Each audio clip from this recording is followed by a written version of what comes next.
Hello, I'm Severin Suzuki speaking for ECHO, the Environmental Children's Organization. We're a group of 12 and 13-year-olds trying to make a difference. Vanessa Seti, Morgan Geisler, Michelle Quigg, and me. We've raised all the money to come here ourselves, to come 5,000 miles to tell you adults you must change your ways. Coming up here today, I have no hidden agenda. I am fighting for my future.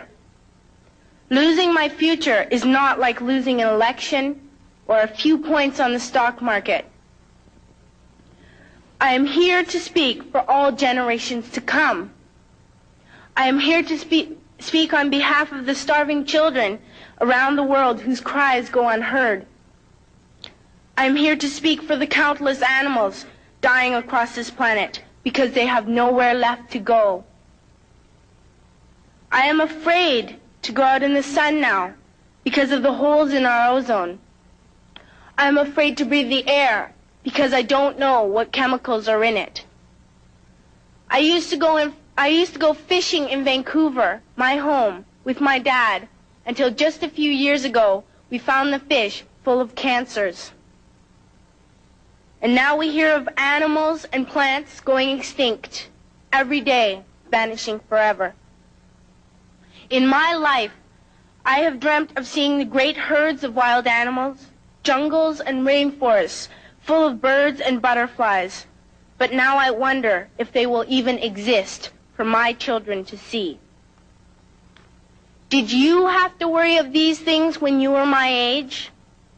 All this is happening before our eyes, and yet we act as if we have all the time we want and all the solutions. I'm only a child, and I don't have all the solutions. But I want you to realize, neither do you.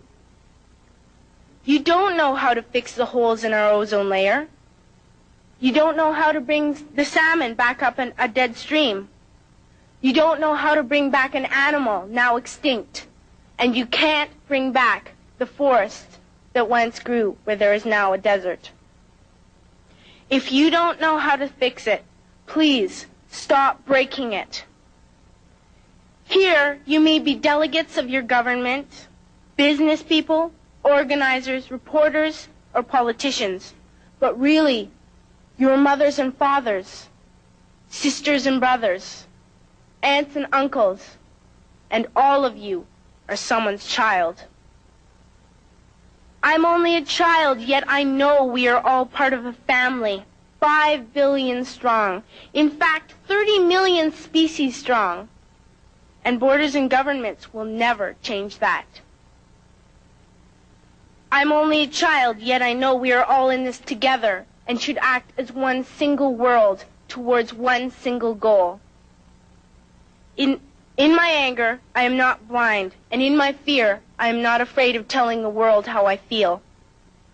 In my country, we make so much waste. We buy and throw away, buy and throw away, buy and throw away, and yet northern countries will not share with the needy. Even when we have more than enough, we are afraid to share. We are afraid to let go of some of our wealth.